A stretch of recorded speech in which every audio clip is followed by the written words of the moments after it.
famous around the world. Please welcome.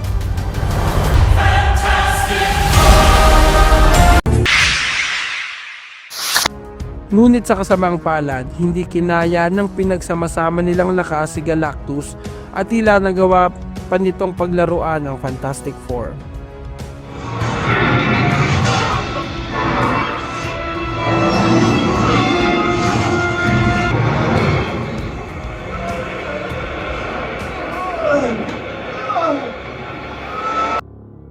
Dito na nagkaroon ng pagkakataon si Galactus na makuha ang bata.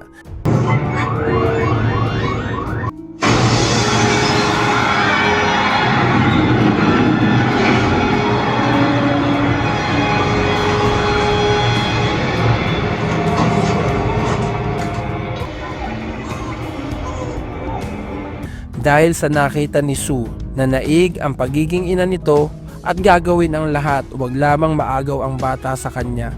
Kamanghamanghang nagawa ni Sue na maglabas ng napakalakas na force field na kinakaya nitong itulak si Galactus papalapit sa teleportation bridge.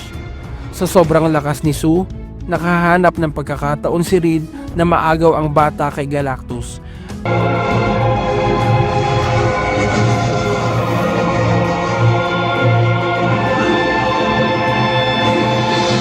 At dito ibinuhos lahat ni Sue ang kanyang lakas at nagawa pa niyang maipasok si Galactus sa portal.